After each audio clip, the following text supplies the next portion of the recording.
স্বাগত ম্যাট্রিক্স পয়েন্টের পক্ষ থেকে। আজ শিডিউল অনুযায়ী আমাদের ক্লাস হওয়ার কথা অ্যানাটমি, হেড নেক এবং ব্রেইন আইবল। তো সেই অনুযায়ী আমরা আপনাদের সামনে উপস্থিত হয়েছি লাইভ এই সেশনটাতে।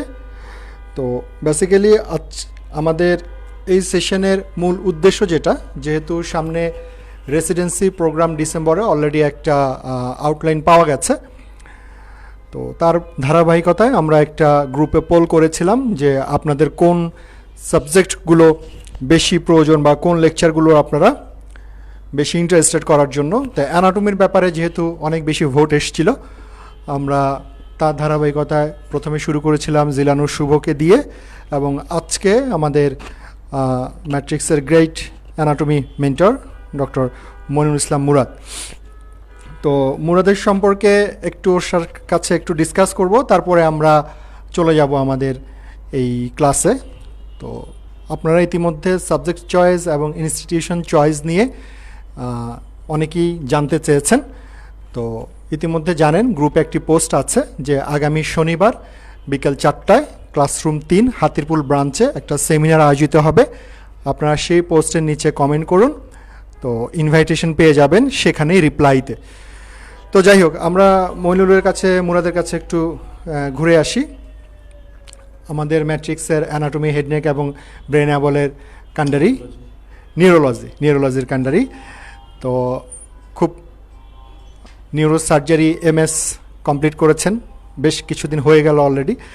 তো মুরাদ, কেমন লাগছে এই নিউরোসার্জারির ইয়াং জেনারেশনে নেতৃত্ব দেওয়ার ক্ষেত্রে? ধন্যবাদ। ম্যাট্রিক্স একাডেমির পক্ষ থেকে যারা দেখছেন তাদের সবাইকে।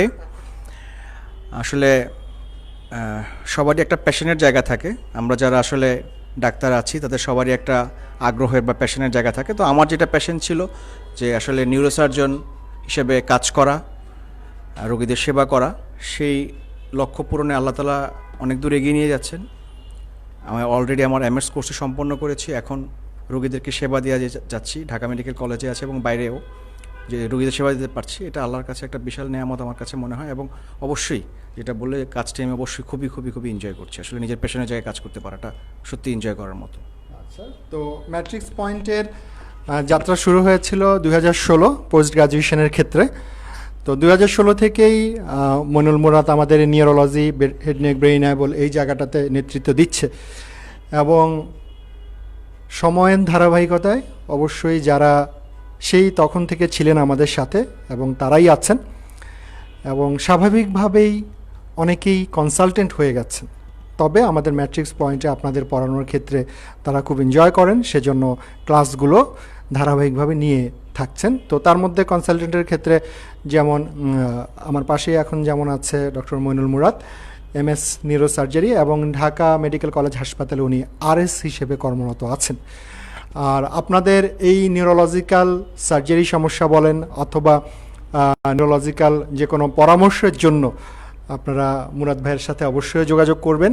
এবং আমরা এই জায়গাটাতে খুব বেশি ফিল করি যে বড় বড় সার্জন বা বড় বড় ডাক্তারদের ক্ষেত্রে, আমাদের ক্ষেত্রে যেটা হয় যে তাদের সাথে কমিউনিকেশন করাটা হয়তো আমাদের অনেকের ক্ষেত্রে একটু কঠিন হয়ে পড়ে। তো আমরা নিজেরা এরকম কোনো পেশেন্ট অথবা আপনার আত্মীয় স্বজন বা এমন কেউ যদি থাকে পরামর্শের প্রয়োজন, আপনারা অবশ্যই ডক্টর মইনুলের সাথে যোগাযোগ করবেন। আর ওনার চেম্বারের ঠিকানাটা আমি বলে দিচ্ছি, ঢাকায় এবং ঢাকার বাইরে দুই জায়গাতেই, পার্শ্ববর্তী এলাকায় দুই জায়গাতেই আছে। তো আমার মনে হয় মুরাদ যদি একটু চেম্বারের এটা বলে দাও, তাহলে ওদের জন্য একটু সুবিধা হবে তোমার সাথে একটু যোগাযোগ করার জন্য। আর পাশাপাশি মোবাইল নাম্বারটা আমরা ম্যাট্রিক্সের পক্ষ থেকে অবশ্যই দিয়ে দিব। আমাদের যারা কনসালটেন্ট যারা আছেন, আমরা চাই যে আমাদের এই কমিউনিটি আমাদের এই আরেকটা মাধ্যমে উপকৃত হোক। আচ্ছা, আমি একটু জানতে চাচ্ছিলাম চেম্বার কোথায় কোথায় করা হচ্ছে? এই মুহূর্তে আসলে আমাদের সার্জনদের আসলে প্রতিদিন চেম্বার করার সুযোগ হয় না, কারণ বাইরে অনেক বেশি OT প্র্যাকটিসে ব্যস্ত থাকতে হয়। এই মুহূর্তে আমি মিরপুর মেডিনোভা যে ব্রাঞ্চটা আছে মিরপুরে, ওখানে সপ্তাহে 2 দিন সোমবার এবং বুধবার বসি। আর এছাড়া ঢাকার নারায়ণগঞ্জে, ওখানে আমি শনিবার এবং নারায়ণগঞ্জ আনোয়ার খান মডার্ন যেটা নারায়ণগঞ্জে, ওখানে শনিবার এবং মঙ্গলবার এই 2 দিন। এছাড়া ঢাকা মেডিকেল কলেজে সপ্তাহে প্রতিদিনই, যেহেতু আমাদের অফিস আওয়ার, আমাকে 8টা থেকে 2টা পর্যন্ত যে কোনো সময় চেষ্টা করলে খুঁজলে পাওয়া যাবে, আউটডোর সার্ভিস হিসেবে বা ইনডোরে রোগী হিসেবে। আচ্ছা, তো থ্যাংক ইউ। আমরা আজকে আমাদের এই টপিকে চলে যাব। মুরাদের অফিসিয়াল যেই ট্রিটমেন্ট পারপাসের নাম্বার আমরা অবশ্যই গ্রুপে শেয়ার করব। আপনারা যে কোনো প্রয়োজনে পেশেন্ট বলেন বা আপনার নিজস্ব কোনো রিলেটিভস বলেন, তাদের পরামর্শ বা চেম্বারে দেখানোর ক্ষেত্রে সে আপনাদের অবশ্যই হেল্প করবে চিকিৎসা দেওয়ার পারপাসে। তো যাই হোক, খুব ডাইনামিক ওটি এবং অ্যাসিস্ট পেশেন্ট ডিলিংস এই জায়গাগুলোতে মুরাদের দক্ষতা নিঃসন্দেহে প্রশংসনীয়। আমার মনে হয় আপনারা এই জায়গাটাতে খুব ভালো একটা ট্রিটমেন্ট পাবেন। তো আমাদের আজকের যে হেডনেক এবং নিউরো অ্যানাটমির যে ক্লাসটা, এটা সাজানো হয়েছে বেসিক্যালি আমরা প্রতি পরীক্ষার আগে একটা কালো শিট বের করি। তো সেই শিটে দেখা যায় প্রতিটা সাবজেক্টের চ্যাপ্টার ওয়াইজ কিছু টপিক থাকে। আমরা যদি অলরেডি আমি একটা লাইভে দেখিয়েছি, তো শুক্রবারে শিটটা পাবলিশড হবে, আপনারা অবশ্যই সেটা কালেক্ট করে নেবেন। তো এখান থেকেই আমাদের হেডনেক ব্রেইন অ্যাবল এই জায়গায় যে ইম্পর্টেন্ট টপিকগুলো আছে সেখান থেকে কিছু বিষয় আজকে ডক্টর মুরাদ আলোচনা করবেন। আপনারা একটু মনোযোগ দিয়ে শুনেন। ইনশাল্লাহ নেক্সট পরবর্তীতে আমার সাথে আপনাদের কোনো একটা লাইভ আবার দেখা হবে। ততক্ষণ পর্যন্ত ধন্যবাদ আপনাদের, ভালো থাকবেন, আপনার ক্লাসটা অবশ্যই উপভোগ করবেন ইনশাল্লাহ। ধন্যবাদ। তো মুরাদ ঠিক আছে, ইনশাল্লাহ কন্টিনিউ। থ্যাংক ইউ শাহাদাত জুয়েল আমাকে সুযোগ দেওয়ার জন্য। আজকে আপনারা যারা লাইভে আছেন তারা যদি আমার সাথে একটু অ্যাক্টিভলি পার্টিসিপেট করেন, মানে আপনারা কোন বিষয়ে আসলে যদি কোনো জানতে চান স্পেসিফিক্যালি, সেটা যদি আপনারা কোশ্চেন আকারে লেখেন, যদি সুযোগ হয় আমি আলোচনা করার চেষ্টা করব। এছাড়া আজকে আমরা সাধারণভাবে আমাদের হেডনেক এবং ব্রেন অ্যাবল এই টপিকটা থেকে যে টপিকগুলো ইম্পর্টেন্ট সেগুলো থেকে দুই একটা টপিক আপনাদেরকে আলোচনা করব। জুয়েল ইতিমধ্যে আপনাদেরকে বলেছে যে আমাদের হেডনেক এবং ব্রেন অ্যাবলে থেকে একটা ইম্পর্টেন্ট শিটের একটা লেকচার শিট, কালো শিট বের করবে। তো সেখান থেকে যে টপিকগুলো ইম্পর্টেন্ট সেগুলো আমরা ওখান থেকে পড়বো, ওই টপিকগুলো পড়বো। তো আজকের ক্লাসে মূলত আমি আলোচনা করতে চাই হেডনেক এবং ব্রেন অ্যাবলের কী কী টপিকস আমি আলোচনা করি। এখানে দেখেন একটা কন্টেন্ট লিস্ট আপনাদের এখানে আমি দেখানোর চেষ্টা করেছি।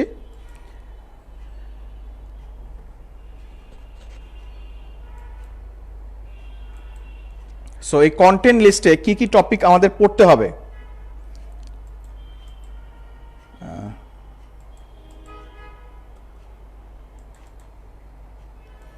কি কি টপিক পড়তে হবে। স্লাইডটা আসতেছে না, একটু পারবে একটু স্লাইডটা।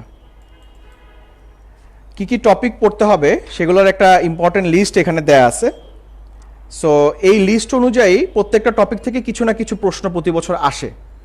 তো তার মধ্যে যেমন ইন্ট্রোডাকশন অফ দ্য স্কালে, আসলে স্লাইডটা চেঞ্জ হচ্ছে না, আমাদের পরের স্লাইডটা আসতেছে না, তো বড় হচ্ছে না যেটা। আচ্ছা ঠিক আছে, তাহলে আমি যেটা বলতে যাচ্ছিলাম, ফরাবি আসতেছে না তো।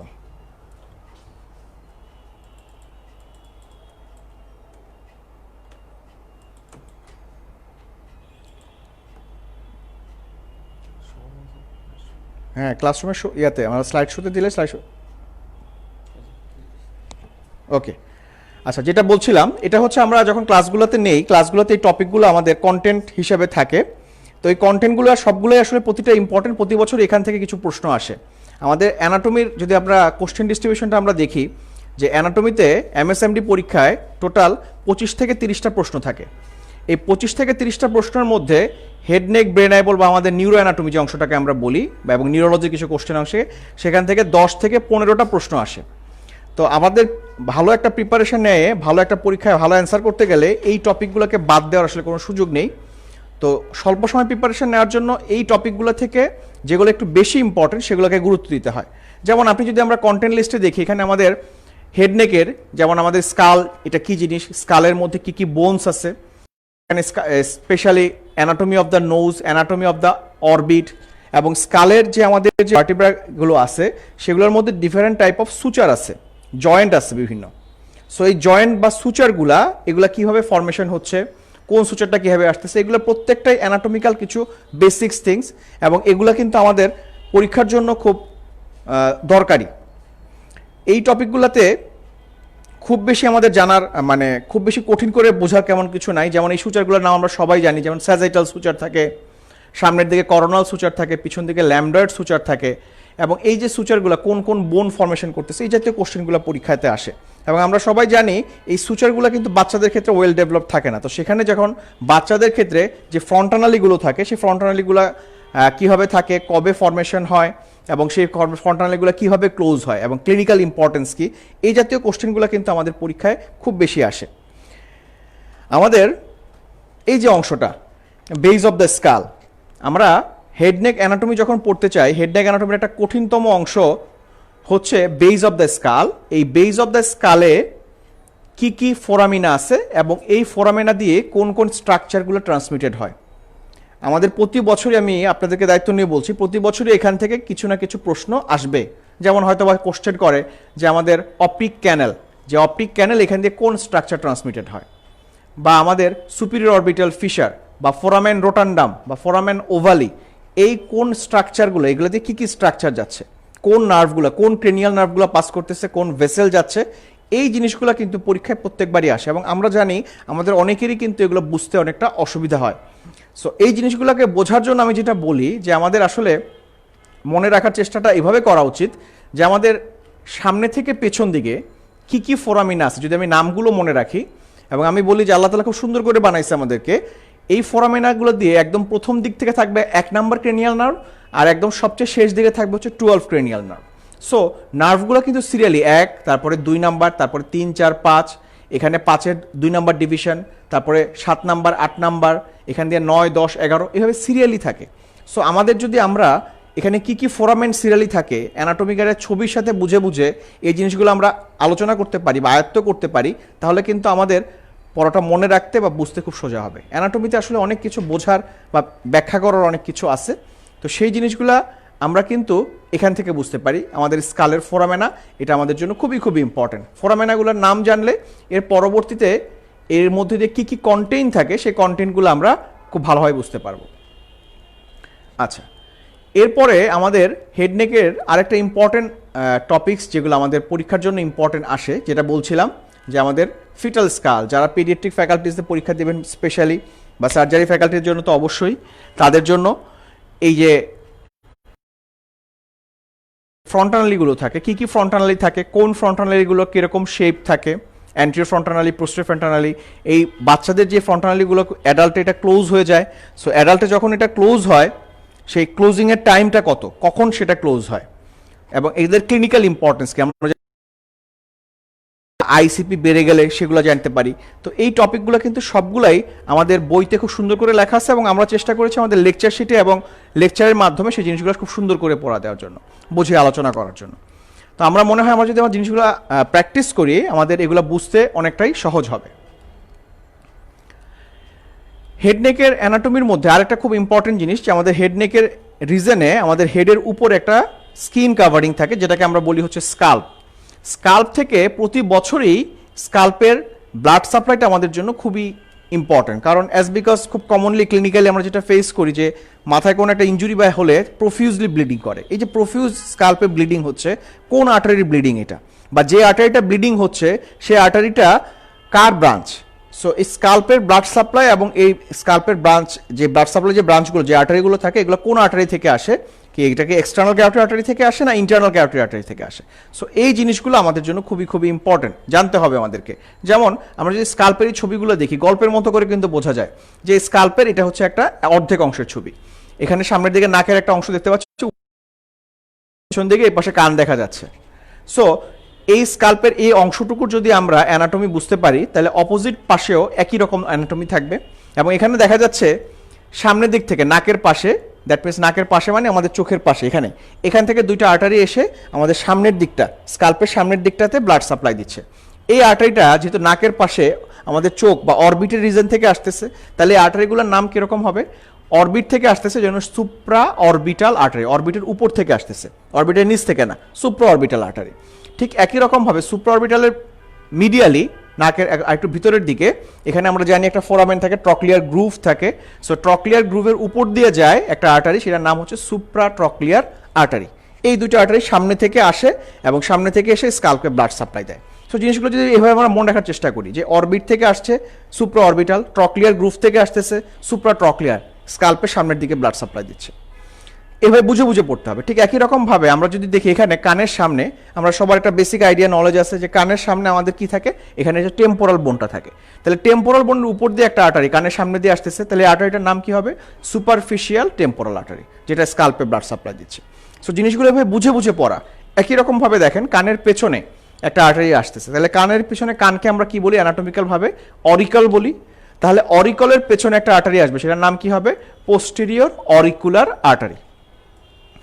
একই রকম ভাবে একদম পেছনে, মাথার পেছনে আমাদের অক্সিপিটাল বোন থাকে, সেই অক্সিপিটাল বোন রিজন থেকে একটা আর্টারি আসবে, সেটার নাম কি হবে? Occipital artery. সো জিনিসটা যদি আমরা এভাবে বুঝে বুঝে পড়ি, যে সামনে থেকে অরবিট থেকে সুপ্রা অরবিটাল, ট্রক্লিয়ার গ্রুপ থেকে সুপ্রা ট্রক্লিয়ার, এখানে টেম্পোরাল বোন থেকে সুপারফিশিয়াল টেম্পোরাল, অরিকলের পেছন থেকে পোস্টেরিয়র অরিকুলার, আর একদম পেছনে অক্সিপিটাল বোন থেকে অক্সিপিটাল আর্টারি। এগুলো হচ্ছে স্কাল্পের ব্লাড সাপ্লাই। এভাবে বুঝে বুঝে যদি পড়ি তাহলে কিন্তু মনে রাখতে অনেক সুবিধা হবে। সো এই এটার সাপ্লিমেন্টারি কোশ্চেন হিসেবে যেটা আসে যে এই আর্টারিগুলো আবার কার ব্রাঞ্চ, কোন আর্টারিটা কার ব্রাঞ্চ। সো এবং সেই আর্টারির ব্রাঞ্চগুলো পড়ার জন্য আমি সহজে মনে রাখার জন্য দুইটা কথা বলি, যে আমাদের হেড নেক রিজনে যতগুলো ব্লাড সাপ্লাই আছে সবগুলাই হয় ক্যারোটিডের ব্রাঞ্চ। ক্যারোটিড মানে দুইটা ক্যারোটিড হতে পারে, একটা হচ্ছে এক্সটার্নাল ক্যারোটিড আর একটা হচ্ছে ইন্টারনাল ক্যারোটিড। মোস্টলি গ্রসলি বাইরের দিকে যে আর্টারিগুলো থাকবে, obviously this are the branches of the external carotid mostly, without some exception. আর ব্রেনের ভিতরে, মাথার ভিতরে ভিতরে সাপ্লাই দেবে হচ্ছে ইন্টারনাল ক্যারোটিড আর্টারি। সো পরীক্ষা যদি কিছু মনে নাও থাকে, আমরা অন্তত এইভাবে বলতে পারি যে এখানে যে আর্টারিগুলো আছে, most of this artery carotid artery. আর দুইটা আর্টারি দেখা যাচ্ছে, এই দুইটা আর্টারি দেখে বোঝাই যাচ্ছে এটা অরবিট থেকে আসতেছে, চোখ থেকে আসতেছে। তার মানে চোখে যে আর্টারিটা ব্লাড সাপ্লাই দিত, সেই আর্টারিটা থেকে কন্টিনিউশন হিসেবে এটা আসছে। তাহলে চোখে ব্লাড সাপ্লাই দেয় কে? চোখে ব্লাড সাপ্লাই দেয় হচ্ছে অপথ্যালমিক আর্টারি। সেই অপথ্যালমিক আর্টারির ব্রাঞ্চ হচ্ছে এই দুইটা আর্টারি। আর অপথ্যালমিক আর্টারি আমরা পরবর্তী আরো ডিটেলস জানবো, যে অপথ্যালমিক আর্টারি চোখের ভিতর থেকে ব্লাড সাপ্লাই দেয়, মাথার ভিতর থেকে চোখে ব্লাড সাপ্লাই আসে, সেহেতু এটা ইন্টারনাল ক্যারোটিড আর্টারির একটা ব্রাঞ্চ। সো এই দুইটা হচ্ছে প্রথম দুটা, সুপ্রাট্রক্লিয়ার এবং হচ্ছে অপথ্যালমিক আর্টারির ব্রাঞ্চ, আর বাকিগুলো হচ্ছে এক্সটার্নাল ক্যারোটিড আর্টারির ব্রাঞ্চ। সো হেড নেকের এই টপিকগুলো আসলে প্রত্যেকটা টপিক এরকম বুঝে বুঝে যদি আমরা আন্দাজ পড়তে পারি, তাহলে কিন্তু আমাদের প্রিপারেশন নিতে অনেক সুবিধা হবে এবং এগুলো পরীক্ষার জন্য আসলে অনেক বেশি ইম্পর্টেন্ট। এরপরে আমরা যে টপিকটা নিয়ে একটু সেই টপিকটা হচ্ছে আমাদের ব্ল্যাক শিট, যেটা বললো যে ইম্পর্টেন্ট ব্ল্যাক শিটের যে টপিকটা, যেটা আমি একটু আগে আরেকবার বলেছি একটু আগে, সেটা হচ্ছে আমাদের এই যে বেজ অফ দ্য স্কাল, যেটা আমাদের জন্য করতেই চাই না, যে এখানে আসলে কি কি ফোরামিনা থাকে এবং এই ফোরামিনাগুলো দিয়ে কি কি স্ট্রাকচার ট্রান্সমিটেড হয়। আমি চেষ্টা করেছি এই জিনিসগুলো ক্লাসে সুন্দর করে বলে দেওয়ার জন্য, যে আমাদের কোন কোন ছিদ্রগুলো আছে, সেই ছিদ্রগুলোর মধ্য দিয়ে কোন ফোরামিন দিয়ে কি কি স্ট্রাকচার ট্রান্সমিটেড করবে। সো এটা ভালো মতো বোঝার জন্য ছবিটা আত্মস্থ করা, বা যদি আমাদের সাথে বেজ অফ দ্য স্কালের স্পেসিমেন থাকে সেটা থাকলে সেটা দেখে পড়লে আরও ভালো হয়। অন্তত ছবিটা দেখতে হবে, নিটারের ছবিগুলো দেখাটা আমাদের জন্য খুবই খুবই ইম্পর্টেন্ট। সো ফোরামেনগুলো দিয়ে কী কী স্ট্রাকচার ট্রান্সমিট করে, দুই একটা কথা আমি এখান থেকে আপনাদের জন্য বলতে চাই, কিভাবে আমরা এটা বুঝতে পারি। আমাদের বেজ অফ দ্য স্কালের এই যে ফোরামেনগুলো আছে, এই ফোরামেনগুলো ডিফারেন্ট টাইপ অফ বোনস দিয়ে ফরমেশন হয়। যেমন সামনের দিকে আমাদের থাকে হচ্ছে ফ্রন্টাল বোন, এই ফ্রন্টাল বোনের একটা অংশ ভিতরের দিকে চলে গিয়ে এখানে আমাদের অ্যান্টিরিয়র ক্রেনিয়াল ফোসা তৈরি করতেছে। মাঝখানে একটা গ্রে কালারের একটা বোনস দেখতে পাচ্ছি আমরা, এই বোনটাকে আমরা বলি হচ্ছে এথময়েড বোন। এই নামটা আমরা অনেকবার বলি বা পড়াশোনা অনেকবার বলছি যে ইথময়েড বোন। এখানে কি থাকে? এই ইথময়েড বোনের মধ্যে অনেকগুলো ছিদ্র থাকে, যে ছিদ্রগুলোকে আমরা বলি হচ্ছে কিব্রিফর্ম প্লেট। সো অ্যানাটমিক্যালি যদি আমি জিনিসটাকে চিন্তা করতে, বোন এই ফ্রন্টাল বোনটা ভিতরের দিকে ঢুকে গেছে, আর এই ফ্রন্টাল বোনের ঠিক মাঝখানে, এই যে মাঝখানে, এই জায়গাটা মাঝখানে, এখানে আছে হচ্ছে একটা ইথময়েড বোন। তাহলে এই ইথময়েড বোনটা এই মাঝখানে, এখানে একটু ভিতরের দিকে মাঝখানে, তার মানে এটা হচ্ছে প্যারালাল টু দ্য নোজ। আমরা সবাই জানি যে নাকে আমাদের একটা নার্ভ থাকে, ক্রেনিয়াল নার্ভ, যে নার্ভটাকে আমরা বলি হচ্ছে অলফ্যাক্টরি নার্ভ। সো অবভিয়াসলি যদি অলফ্যাক্টরি নার্ভের ফাইবারগুলো আমাদের নেজাল মিউকোসাতে থাকে, এবং এই নেজাল মিউকোসা থেকে অলফ্যাক্টরি নার্ভের ফাইবারটা, যেহেতু এটা ক্রেনিয়াল নার্ভ, ক্রেনিয়াল নার্ভ মানে হচ্ছে কি? ক্রেনিয়াল নার্ভ মানে হচ্ছে ব্রেনের নার্ভ, ব্রেন থেকে নার্ভটা হয়। যেটা স্পাইনাল কর্ড থেকে আসে সেটার নাম হচ্ছে স্পাইনাল নার্ভ, ব্রেন থেকে আসে নাম হচ্ছে cranial nerve. First 12 pair of cranial নার্ভের মধ্যে ফার্স্ট ক্রেনিয়াল নার্ভটার নাম হচ্ছে অলফ্যাক্টরি নার্ভ। সো এই অলফ্যাক্টরি নার্ভটা কি হবে? আমাদের এই নাকে থেকে যেই ফোরামেনটা দিয়ে যায় নাক থেকে নাকের মাঝখানে যে হাড্ডিটা দিয়ে উপরে যাবে সেটা হচ্ছে সেই হাড্ডিটা, এটা হচ্ছে এথময়েড বোন, এবং ইথময়েড বোনের যে ছিদ্রগুলো দিয়ে যায় সেটাকে আমরা বলি হচ্ছে কিব্রিফর্ম প্লেট। সো একদম সামনে শুরুতে 1 নম্বর ক্রেনিয়াল নার্ভ এখানে চলে গেল। সো এভাবে যদি আমরা চিন্তা করি আমাদের চোখের মধ্যে কি থাকবে, অপটিক নার্ভ থাকে, তাই না, চোখকে দেখতে সাহায্য করে optic nerve. So optic nerve যাওয়ার জন্য এরপরে 1 নম্বর ক্রেনিয়াল নার্ভের পরে 2 নম্বর ক্রেনিয়াল নার্ভ চলে আসবে, এবং এই 2 নম্বর ক্রেনিয়াল নার্ভ নেওয়ার জন্য এখানে যে ফোরামিনাটা আছে, এই ফোরামিনা, এটাকে আমরা কি বলেছি, এটাকে আমরা নাম দিয়েছি হচ্ছে অপটিক ক্যানেল। এই যে অপটিক ক্যানেল, কিব্রিফর্ম প্লেটের পরে অপটিক ক্যানেল। সো অপটিক ক্যানেলটা আসলে কেন ইম্পর্টেন্ট, অপটিক ক্যানেল নামটাই আমাদের ডিনোট করে যে এখানে ফার্স্ট ক্রেনিয়াল নার্ভ গেছে, তাহলে এখানে কত নম্বর ক্রেনিয়াল নার্ভ যাবে, second cranial nerve, that means optic nerve এখানে যাবে। এবং অ্যাজ ইউ অল নো যে অপটিক নার্ভটা কি করে, আমাদের ভিশন বা দেখতে সাহায্য করে। তাহলে এই নার্ভটার ডেস্টিনেশন কোথায়, এই অপটিক নার্ভের ডেস্টিনেশন, এই অপটিক নার্ভের ডেস্টিনেশন আর কোথাও না, আমাদের চোখের মধ্যে অরবিটের মধ্যে, এই অরবিটের মধ্যে যে আই বল আছে সেই আই বলের মধ্যে এটা চলে যাবে, এই যে আই বলে সাপ্লাই দিবে, বা চোখের মধ্য থেকে রেটিনার মধ্য থেকে যে ভিশনটা আসে সেই ভিশনটা আমরা দেখি কোন নার্ভের মাধ্যমে, এই অপটিক নার্ভের মাধ্যমে। সো এখান দিয়ে আমরা চলে যাবো কার কাছে, অপটিক নার্ভে। এই অপটিক নার্ভের পরেই আমরা দেখি যে অরবিটের মধ্যে একটা ফিশারের মতো আছে, ফিশার, এটা কিন্তু ফোরামেন না, এরকম রাউন্ড না, এটা হচ্ছে ফিশার, চ্যাপ্টা। এই ফিশারটা উপরের দিকে আছে, জন্য নাম বলি আমরা সুপিরিয়র অরবিটাল ফিশার। সো আমরা কীভাবে মনে রাখতে পারি যে সুপিরিয়র অরবিটাল ফিশার মানে এখানে যে কন্টেন্টটা আছে এই কন্টেন্টটা চোখের মধ্যে যাবে, অরবিটাল ফিশার যদি যেগুলো আসে ব্রেনের ক্রেনিয়াল নার্ভ, তাহলে চোখের মধ্যে যাবে। তো চোখের মধ্যে তো একটা নার্ভ আমি অলরেডি আলোচনা করলাম যে optic nerve. So optic nerve ছাড়া চোখের আর কি নার্ভ দরকার হয়, চোখের মুভমেন্ট করতে হয়, আমরা জানি চোখ ডান দিকে বাম দিকে উপরে নিচে আমরা বিভিন্ন মুভমেন্ট করি, এবং এই মুভমেন্টগুলো করার জন্য এক্সট্রা অকুলার মাসেল থাকে, আমরা সবাই জানি সেগুলো, যে 4টা রেক্টাই থাকে, 2টা অবলিক থাকে, superior rectus, inferior rectus, medial rectus, lateral rectus, 4টা রেক্টাস আর 2টা হচ্ছে oblique, superior oblique, inferior oblique. এই মাসেলগুলার প্রত্যেকটা মাসেল তো নার্ভ সাপ্লাই থাকে। সো এই মাসেলগুলোর নার্ভ সাপ্লাই কে দেয়, এই মাসেলগুলোর নার্ভ সাপ্লাই দেয় হচ্ছে অকুলোমোটর নার্ভ মোস্টলি। এছাড়া আমরা ওই যে একটা সূত্র পড়তাম না যে সবগুলোকে কিন্তু অকুলোমোটর দেয় না, 2টা ব্যতিক্রম আছে, যেমন SO4 LR6, ল্যাটারাল রেক্টাসকে দেয় হচ্ছে 6 ক্রেনিয়াল নার্ভ, আর সুপিরিয়র অবলিককে দেয় হচ্ছে 4th ক্রেনিয়াল নার্ভ। তাহলে এই ক্রেনিয়াল নার্ভগুলোকে যদি আমাদেরকে সাপ্লাই দিতে হয়, যদি এই নার্ভগুলোকে সাপ্লাই দিতে হয় এই 3টা নার্ভকে, দ্যাট মিনস 3 নাম্বার, 4 নাম্বার এবং 6 নাম্বার, এই সবগুলো নার্ভ কি কোথা দিয়ে যেতে হবে, এই সুপিরিয়র অরবিটাল ফিশার বা অরবিটের মধ্যে যেতে হবে। এই অরবিটে যাওয়ার জন্য তারা রাস্তাটাকে বেছে নেয় সুপিরিয়র অরবিটাল ফিশার। সো কোন কোন নার্ভগুলো যাবে এবং কেন যাবে, এখানে কেন 7 নাম্বার নার্ভ যাবে না, কেন এখানে 6 নাম্বার নার্ভ যেতে হবে, কারণ 6 নাম্বার নার্ভ তো অন্য কোথাও কাজ করে না, আমাদের বুঝতে হবে যে ল্যাটারাল রেক্টাস চোখের মধ্যেই আছে। সো 6 নাম্বার নার্ভকে চোখের মধ্যে ঢুকতে হবে, আর চোখের মধ্যে ঢোকার জন্য উপর দিয়ে রাস্তাটা কোনটা, সেটা হচ্ছে সুপিরিয়র অরবিটাল ফিশার। সো জিনিসগুলোর নামগুলো যদি আমরা এভাবে পড়ি এবং কন্টেন্টগুলো কী কী হবে এভাবে যদি বুঝে বুঝে আলোচনা করি, আমার মনে হয় অ্যানাটমিটা অনেক বেশি ইন্টারেস্টিং হবে এবং মনে রাখতেও কিন্তু আমাদের অনেক বেশি সহজ হবে। এবং বারবারই বলেছি আমাদের এই বেজ অফ দ্য স্কালের এই ফোরামিনাগুলো, এগুলো আমাদের হেডনেক থেকে খুবই খুবই ইম্পর্টেন্ট একটা টপিকস, আমরা এটা ভালো মতো আলোচনা করব এবং ভালো মতো প্রিপারেশন নিব। ক্রেনিয়াল নার্ভগুলো থেকে আরও অনেক কোশ্চেন আসে, খুবই কমন কিছু কোশ্চেন আসে যে ক্রেনিয়াল নার্ভগুলোর মধ্যে কোনটা সেন্সরি, কোনটা মোটর, কোনটা মিক্সড ক্রেনিয়াল নার্ভ। সো এগুলো আমরা ছোটোবেলা থেকে পড়ে আসছি যে কিছু সূত্র দিয়ে মুখস্থ রাখি, 1 to 8 সেন্সরি। সো এরকম করে আমরা মনে রাখতে পারি যেভাবে আমাদের জন্য বুঝতে সুবিধা হয়। সো এগুলো আরেকটা ইম্পর্টেন্ট জিনিস। আমাদের হেড ইনজুরি যখন হয় তখন এরকম হ্যামোরেজ নিয়ে আমাদের কাছে প্রেজেন্ট করে অনেক পেশেন্ট, খুব কমনলি আমরা পাই হেড ইনজুরি পেশেন্টগুলোকে, যেগুলোকে আমরা একটা বলি হচ্ছে এক্সট্রাডুরাল হ্যামোরেজ। দ্যাট মিন্স ব্রেনের আমাদের যে কাভারিং, ব্রেনের যে কাভারিংটা থাকে সেই কাভারিংয়ের মধ্যে 3টা লেয়ার আছে, একটা হচ্ছে ডুরা ম্যাটার, একটা হচ্ছে অ্যারাকনয়েড ম্যাটার, একটা হচ্ছে pia matter. From outside to inside এই 3টা লেয়ার থাকে। সো এই 3টা লেয়ারের মধ্যে মনে রাখার জন্য ড্যাব বলি আমরা, outside to inside, dura, arachnoid, pia. So dura matter এর বাইরে যদি কখন কোনো একটা হেড ইঞ্জুরির কারণে একটা ব্লিডিং হয়, ডুরার বাইরে যেহেতু সেটাকে আমরা বলি এক্সট্রা ডুরাল হ্যামোরেজ। এবং এই এক্সট্রা ডুরাল হ্যামোরেজে যদি সিটি স্ক্যান হয় তাহলে এরকম একটা সিটি স্ক্যানে আমরা দেখতে পাই একটা ক্রিসেন্ট, একটা বাইকনভেক্স একটা শ্যাডো দেখতে পাই, এক্সট্রাডুরাল হ্যামোরেজ। এছাড়া আরেক ধরনের হ্যামোরেজ কখনো কখনো হতে পারে ডুরার নিচে, যেটাকে আমরা বলি হচ্ছে সাবডুরাল হ্যামোরেজ। এই হ্যামারেজগুলোর ক্লিনিক্যাল ইম্পর্টেন্স কি, পরীক্ষা যে ক্লিনিক্যাল ইম্পর্টেন্সগুলো বলে এক্সট্রাডুরাল হ্যামারেজের অনেকগুলো কজের মধ্যে মোস্ট ইম্পর্টেন্ট যে কজটা সেটা হচ্ছে কোন আর্টারিটা ছিঁড়ে এটা হয়। মোস্ট অফ দ্য কেস যেটা হয় সেটা হচ্ছে middle meningeal artery. Middle meningeal artery ruptured হলে, ছিঁড়ে গেলে কারণে আর্টারিটা ছিঁড়ে গিয়ে কি করে আমাদের এক্সট্রাডুরাল হ্যামোরেজ করে। সো এটা জানা আমাদের জন্য খুবই ইম্পর্টেন্ট, পরীক্ষা অনেকবার এই কোশ্চেনগুলো আসছে। সো এক্সট্রাডুরাল হ্যামোরেজ করার জন্য যে মিডল ম্যানিনজিয়াল আর্টারি আমরা বলছি, সেই মিডল ম্যানিনজিয়াল আর্টারিটা কোন আর্টারির ব্রাঞ্চ, যে ম্যাক্সিলারি আর্টারির ব্রাঞ্চ, ইন্টারনাল ম্যাক্সিলারি আর্টারির ব্রাঞ্চ, ইন্টারনাল ম্যাক্সিলারি আর্টারি আবার কার ব্রাঞ্চ।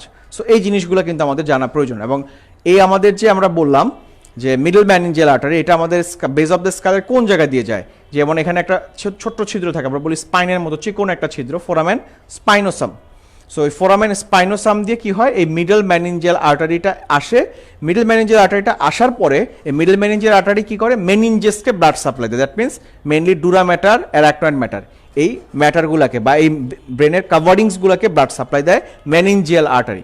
কোনো কারণে আঘাতের কারণে আর্টারিটা ছিঁড়ে গেলে কি হয়, ডুরার বাইরে ব্লিডিং হয়, যেটাকে আমরা বলি হচ্ছে এক্সট্রাডুরাল হ্যামোরেজ।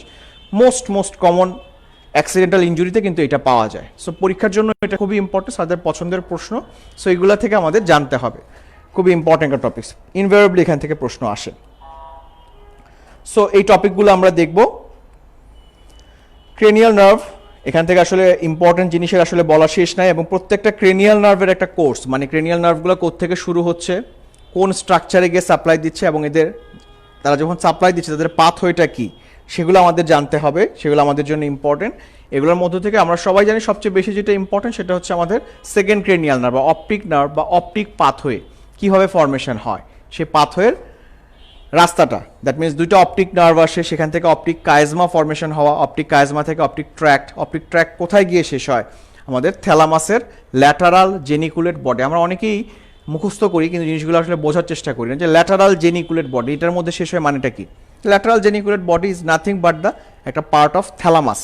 আমরা থ্যালামাস সামনে দেখাবো, তো থ্যালামাসের মধ্যে থ্যালামাস নামক যে স্ট্রাকচারটা আছে তার মধ্যে এসে কিন্তু থ্যালামাসের একটা অংশ ল্যাটারাল জেনিকুলেট বডিতে এসে অপটিক ট্র্যাক্ট এসে শেষ হয়। জিনিসগুলো যদি আমরা এইভাবে চিন্তা করি, সেখান থেকে আমাদের কি হয়, থ্যালামাস থেকে পরবর্তীতে অপটিক রেডিয়েশন তৈরি হয়, যেগুলো আমাদের টেম্পোরাল লোব এবং প্যারাইটাল লোব দিয়ে গিয়ে আমাদের ভিজুয়াল কর্টেক্স, যেটা অক্সিপিটাল লোব, সেখানে গিয়ে শেষ হয়, যে ভিজুয়াল কর্টেক্সে গিয়ে শেষ হয়। সো জিনিসগুলো শুধুমাত্র নামটা পড়া না, আসলে জিনিসটাকে বোঝা যে কোন জায়গায় দিয়ে ব্রেনের কোন জায়গা দিয়ে যাচ্ছে, নার্ভটা কোথা দিয়ে পাস করতেছে। সো এই নার্ভগুলার কেন এত ভালো করে বোঝাটা ইম্পর্টেন্ট, যে কোনো জায়গাতে যদি একটা ইনজুরি হয়, একটা লোকের যদি অপটিক কাইজমা ইনজুরি হয়, তাহলে তার কী ধরনের ব্লাইন্ডনেস হবে, সামনের দিকগুলো আসে পরীক্ষায়।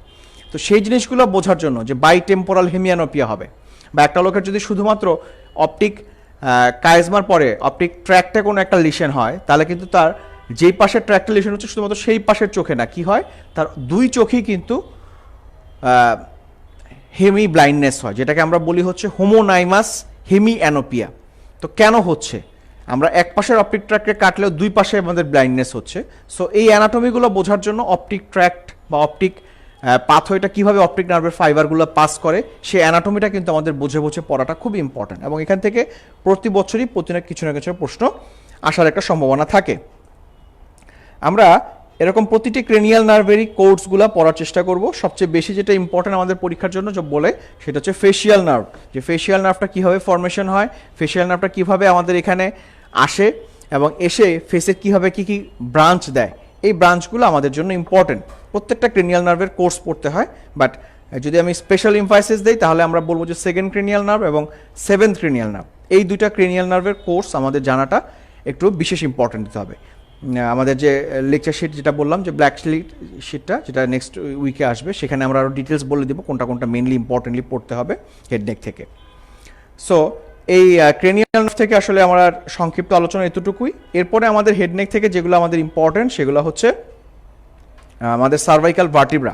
সার্ভাইকাল ভার্টিব্রার পেছনে যে ভার্টিব্রাল ক্যানেলটা থাকে, ভার্টিব্রাল ক্যানেল আমরা জানি প্রত্যেকটা ভার্টিব্রার পেছনে এরকম একটা ভার্টিব্রাল ফোরামেন থাকে, সবগুলো ফোরামেন কন্টিনিউয়াসলি একটার পর একটা ফোরামেন ফর্মেশন হয়ে কি তৈরি করে, একটা ভার্টিব্রাল ক্যানেল তৈরি করে। সো ভার্টিব্রাল ক্যানেলের মধ্যে আমরা কি কি কন্টেইন থাকে, সেই কন্টেন্টগুলোর নাম সবাই গ্রসলি আমরা বলেই ফেলি, যে স্পাইনাল কর্ড থাকে, সবাই জানি। বাট স্পাইনাল কর্ড কথাটাকে একবারে বলার আগে স্পাইনাল কর্ড শুধু নয়, স্পাইনাল কর্ড মানে থাকা তার কাভারিংসগুলো, যে একই রকমভাবে ব্রেনের যেরকম কাভারিং ছিল, সো এখানেও এরকম কী থাকবে, একটা ডুরা ম্যাটার থাকবে। সেই ডুরা ম্যাটারের বাইরে, কর্ডের বাইরে কী থাকবে, একটা এক্সট্রাডুরাল স্পেস থাকবে। তারপরে ডুরা ম্যাটারের নিচে কী থাকবে, সাবডুরাল স্পেস থাকবে। সো এইভাবে তারপরে অ্যারাকনয়েড মেমব্রেন থাকবে, অ্যারাকনয়েড মেমব্রেনে হচ্ছে সাব অ্যারাকনয়েড স্পেস থাকে। এবং আমরা সবাই জানি সাব অ্যারাকনয়েড স্পেসে শুধুমাত্র স্পাইনাল কর্ডে না, ব্রেইন এবং স্পাইনাল কর্ড দুই জায়গাতে কী থাকে, সিএসএফ বা সেরিব্রোস্পাইনাল ফ্লুইড, যেটা খুবই খুবই ইম্পর্টেন্ট একটা টপিক। সিএসএফ থেকে প্রশ্ন থাকে, আমি আসবো একটু পরে এটা সে কথা বলার জন্য। এবং এখানে কিছু ইম্পর্টেন্ট টার্মিনোলজি আছে যেগুলো আমাদের পরীক্ষায় আসে ইনভ্যারিয়েবলি। যেমন স্পাইনাল কর্ডের যে ডুরা ম্যাটার, সেটাকে আমরা কি বলি, সেটাকে আমরা বলি হচ্ছে প্যাকিম্যানিক্স। সো এই শব্দগুলো প্যাকিম্যানিক্স, বা অনেক সময় আমাদের কোশ্চেন আসে পরীক্ষায় যে আমরা ল্যাপ্টোমেনিনজেস শব্দটা ইউজ করি। সো ল্যাপ্টোমেনিনজেস শব্দটার মানেটা কি, প্রায়শই কিন্তু ট্রু ফলস হিসেবে কোশ্চেন হিসেবে পরীক্ষায় আসতে পারে। সো এই জিনিসগুলো আমাদের জানাটা ইম্পর্টেন্ট। স্পাইনাল কর্ডের অ্যানাটমিতে কতগুলো শব্দ আমাদেরকে প্রায়শই কনফিউজড করে।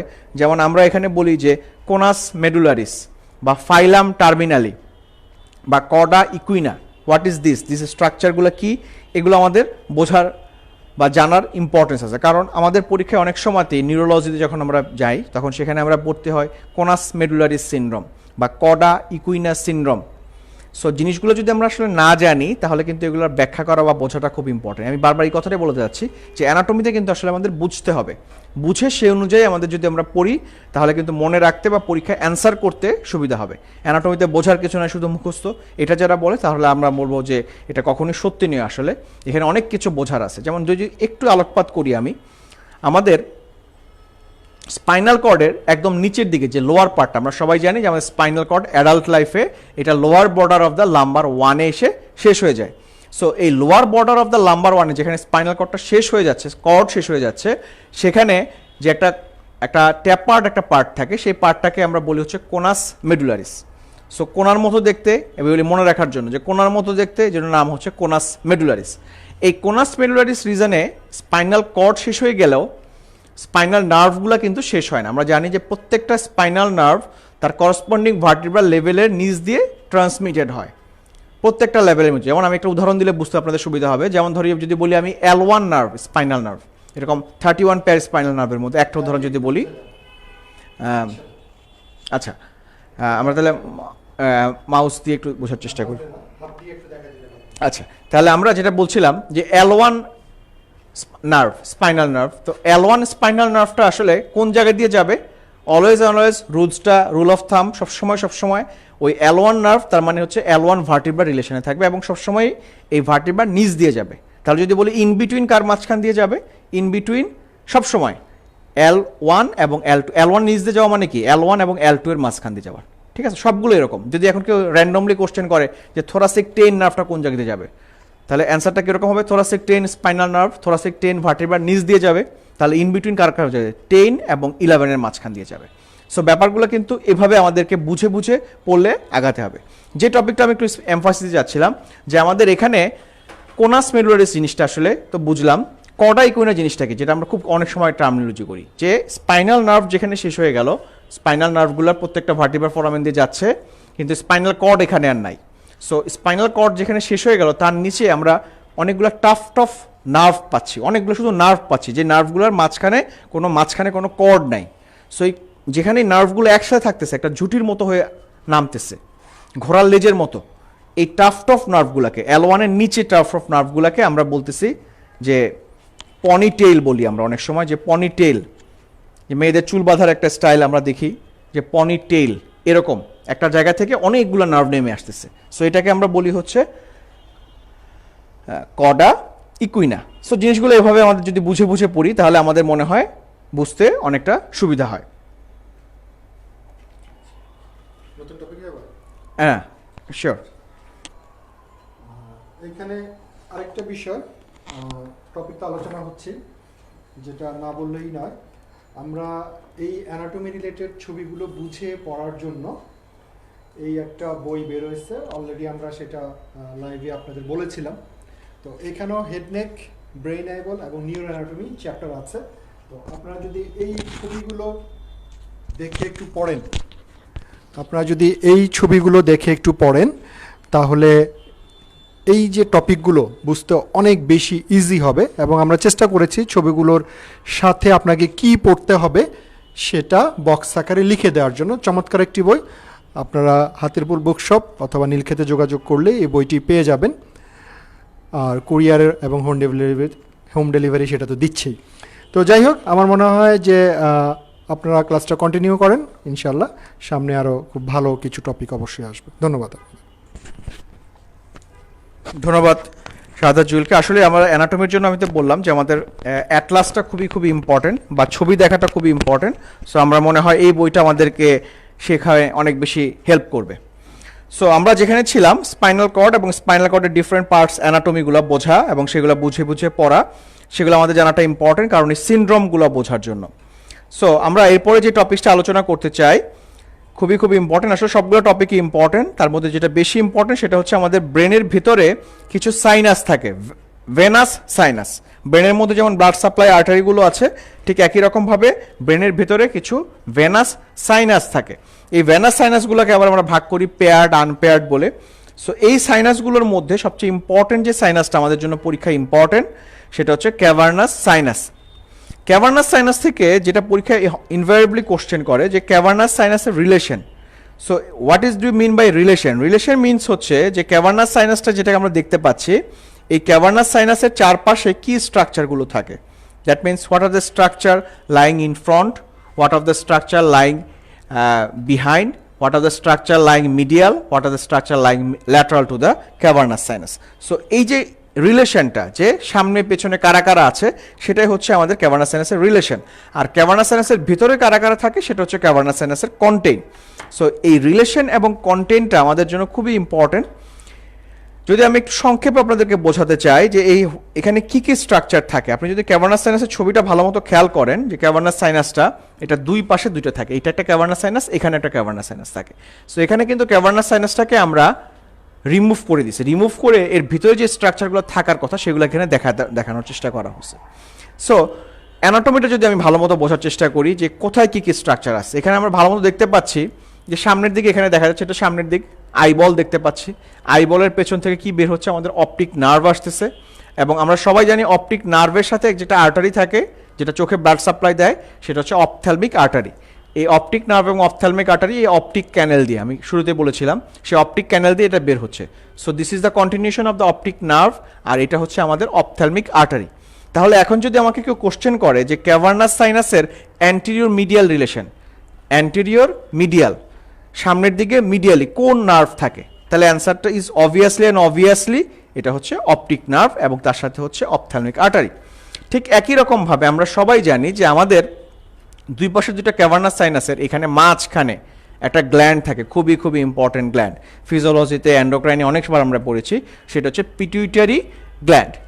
তাহলে যদি এখন আমাকে প্রশ্ন করে যে পিটুইটারি গ্ল্যান্ড আমাদের ক্যাভার্নাস সাইনাসের কোন ওয়ালের সাথে রিলেটেড, ক্যাভার্নাস সাইনাসের যদি ওয়াল বলা হয়, এটা হচ্ছে ক্যাভার্নাস সাইনাসের দুইটা ওয়াল, এটা হচ্ছে মিডিয়াল ওয়াল আর একটা হচ্ছে ল্যাটারাল ওয়াল। তাহলে আমরা ইনভার্বলি ছবিটা যদি আমরা মনের মধ্যে রাখি, জিনিসটা যদি বুঝে পড়ি, তাহলে আমরা অবভিয়াসলি অ্যান্সার করতে পারি যে ক্যাভার্নাস সাইনাসের মিডিয়াল ওয়ালটা is formed by the pituitary gland, বা pituitary gland is closely related to the medial wall of the cavernous sinus. So এইগুলো হচ্ছে রিলেশন, এই রিলেশনগুলো আমাদেরকে জানতে হবে বা বুঝতে হবে। এবং ক্যাভার্নাস সাইনাসের রিলেশন ছাড়া যেটা কন্টেইন বলি, কন্টেইন মানে ভেতরে কি আছে, আসলে কন্টেইনের মধ্যে কি কখনো অপটিক নার্ভ আসবে? অবভিয়াসলি না, কন্টেইন মানে এটার ভিতরে থাকে। সো অপটিক নার্ভ কিন্তু রিলেশন, নট কন্টেইন। তাহলে কন্টেইন কি? কন্টেইন হচ্ছে এই নার্ভগুলা। এই নার্ভগুলা কি, যদি আমাদের একটু মনে থাকে, আমরা দেখেছিলাম যে অপটিক ক্যানেলের পরেই আমাদের সুপিরিয়র অরবিটাল ফিশার থাকে। এবং আমরা যদি ছবিটা ভালো মতো দেখি, এই সুপিরিয়র অরবিটাল ফিশারটা কিন্তু completely covered by the cavernous sinus. এই কথাটা দিয়ে আমি আসলে কি বোঝাতে চাই? আমি বোঝাতে চাই যে সুপিরিয়র অরবিটাল ফিশারটা যদি ক্যাভার্নাস সাইনাস দিয়ে কাভার করা থাকে, তাহলে সুপিরিয়র অরবিটাল ফিশারের মধ্যে দিয়ে যে স্ট্রাকচারগুলো যায় তারা সবাই কার মধ্যে থাকবে? ক্যাভার্নাস সাইনাসের কন্টেন্ট হিসেবে থাকবে। সো এভাবে যদি প্রত্যেকটা টপিকস আমরা একটু বুঝে পড়ি, তাহলে কিন্তু আমাদের মনে রাখতে অনেক সুবিধা হবে। সো এই হচ্ছে আমাদের ক্যাভার্নাস সাইনাসের অ্যানাটমি। কন্টেন্ট পরীক্ষায় খুবই ইম্পর্টেন্ট একটা টপিক হিসেবে আসে। আর্টারিগুলো, আমাদের ব্রেনের যে দুইটা আর্টারির কথা বলেছিলাম, এক্সটার্নাল ক্যারোটিড আর্টারি আর একটা হচ্ছে internal carotid artery. So external carotid আর্টারির কী কী ব্রাঞ্চ থাকে পরীক্ষার জন্য খুবই খুবই ইম্পর্ট্যান্ট। আমরা একদম শুরুতে যে স্কাল্পের মধ্যে 3টা আর্টারির কথা বলেছিলাম, যে প্রথমে 2টা আর্টারি বাদ দিলে সুপ্রা অরবিটাল এবং সুপ্রা ট্রক্লিয়ার বাদ দিয়ে বাকি যে আর্টারিগুলো ছিল superficial temporal, posterior auricular, occipital, এগুলো সব হচ্ছে এক্সটার্নাল ক্যারোটিড আর্টারির ব্রাঞ্চ। সো এই ব্রাঞ্চগুলো কিন্তু আমাদের জন্য ইম্পর্টেন্ট। একই রকমভাবে ইন্টারনাল ক্যারোটিড আর্টারি এবং ইন্টারনাল ক্যারোটিড আর্টারি কী কী ব্রাঞ্চ থাকে সেগুলো আমাদের জন্য জানতে হবে। আচ্ছা, আমরা হেডনেক পর্যায়ে নেকের কিছু অংশ আমরা পড়তে চাই। নেক থেকে আমাদের নেকের ইম্পর্টেন্ট কিছু গ্ল্যান্ড থাকে, নেকের গ্ল্যান্ড, যে নেকের গ্ল্যান্ডগুলো আমাদেরকে পড়তে হয়। সো নেকের ইম্পর্টেন্ট গ্ল্যান্ডগুলোর মধ্যে থাইরয়েড গ্ল্যান্ড সম্বন্ধে আমাদের ডিটেলস জানতে হবে। বাট এই গ্ল্যান্ডগুলো ছাড়াও এখানে আরেকটা ইম্পর্টেন্ট স্ট্রাকচার যেটা থেকে প্রতি বছরই প্রশ্ন থাকে আসলে, সেটা হচ্ছে ক্যারোটিড শীথ। ক্যারোটিড শীথ কিভাবে ফর্মেশন হয়, ক্যারোটিড শীথের ফর্মেশনটা আমাদেরকে জানতে হবে। এবং ক্যারোটিড শীথ থেকে ক্যারোটিড শীথের কন্টেইন, আমরা সবাই জানি যে ক্যারোটিড শীথের মধ্যে কোন আর্টারি থাকে, কোন ভেইন থাকে, কোন কোন নার্ভ থাকে। So common carotid artery, internal jugular vein, vagus nerve, এগুলো কোন রিলেশনে থাকে ক্যারোটিড শীথের, সেগুলোও কিন্তু আমাদের পরীক্ষার জন্য ইম্পর্টেন্ট। ক্যারোটিড শীথ থেকে এখানে একটা স্যাম্বলিক কোশ্চেন দেওয়া আছে, যে ক্যারোটিড শীথ থেকে যে কোশ্চেন আসে যে ক্যারোটিড শীথের মধ্যে কী কী থাকে, ট্রু ফলস করে বিভিন্ন কোশ্চেন আমাদেরকে আসতেছে। সো ক্যারোটিড শীথ এরকম একটা ইম্পর্টেন্ট জিনিস, আমরা অ্যানাটমিটা বুঝে বুঝে রিলেশন সহ এটা আমরা আলোচনা করব। আমাদের হেডনেক অ্যানাটমির মধ্যে আরেকটা যেটা বলেছিলাম, যে আমাদের 2টা ইম্পর্টেন্ট গ্ল্যান্ড সম্বন্ধে পড়তে হয়, একটা হচ্ছে প্যারোটিড গ্ল্যান্ড আর একটা হচ্ছে thyroid gland. So parotid gland থেকে মেইনলি আমাদের যেটা পরীক্ষা ইম্পর্টেন্ট, যে প্যারোটিড গ্ল্যান্ডের ভিতর দিয়ে কিছু কিছু স্ট্রাকচার ট্রান্সমিটেড হয়। আমরা যদি ছবিটা ভালো মতো খেয়াল করি, ছবিটা যদি ভালো মতো দেখি, যে এখানে ফেশিয়াল নার্ভ, এটা আমরা সবাই জানি, এটা কারো ভুল হয় না সাধারণত, যে ফেশিয়াল নার্ভটা এটার মধ্য দিয়ে ট্রান্সমিটেড হয়। বাট ফেশিয়াল নার্ভ ছাড়াও এখানে কিছু ভেসেল, তারা ভেসেলগুলা আর্টারি এখান দিয়ে আসে, বা কিছু ভেইন এখানে ফর্মেশন হয়, যেমন রেট্রোম্যান্ডিবুলার ভেইন। সো এই প্যারোটিড গ্ল্যান্ডের মধ্য দিয়ে কী কী স্ট্রাকচার থাকে, structure within the parotid gland, এটাও কিন্তু আমাদের পরীক্ষার জন্য খুবই খুবই ইম্পর্টেন্ট। আমরা এটা ইম্পর্টেন্স দিয়ে আলোচনা করে পড়বো এটা পরীক্ষার জন্য। থাইরয়েড গ্ল্যান্ড তো অবশ্যই আমি বলেছি, থাইরয়েড গ্ল্যান্ডের anatomy of the thyroid gland, যে কী কী লোব থাকে, কী কী স্মাস থাকে। পরীক্ষায় প্রতি বছর এরকম কোশ্চেন থাকে যে থাইরয়েড গ্ল্যান্ডের যে লোব দুটো আছে, এই লোব দুটোর ভার্টিব্রাল লেভেল কত, বা আমাদের থাইরয়েড কার্টিলেজ থেকে এটা কত নম্বর ক্রিকয়েড কার্টিলেজ পর্যন্ত থাকে, মাঝখানে যে ইসমাস থাকে, এই ইসমাসের অ্যানাটমিক্যাল লোকেশন কত। প্রতি বছরই কিন্তু এই কোশ্চেনগুলো অল্টারনেটিভলি পরীক্ষায় এসে যায়। হেডনেক থেকে আরেকটা ইম্পর্টেন্ট হচ্ছে, যারা ইন্টিতে পরীক্ষা দেবেন টনসিলের অপারেশন যেহেতু হয়, টনসিলের অপারেশন করতে গেলে টনসিলের আর্টারি বা টনসিলে কী কী আর সাপ্লাই দেয়, টনসিল আর্টারি ছাড়া কোন কোন আর্টারি আছে, সেই আর্টারিগুলো এবং তাদের ব্রাঞ্চ মানে কোনটা কোত্থেকে আসে, সেগুলো কিন্তু আমাদের পরীক্ষার জন্য ইম্পর্টেন্ট। এয়ার সাইনাসটা আমি খুব বেশি আসলে এমফাসিস দেবো না, জাস্ট এয়ার সাইনাসগুলোর নাম, যদিও লাস্টবার ম্যাক্সিলারি সাইনাস থেকে একটা প্রশ্ন পরীক্ষা এসেছিল।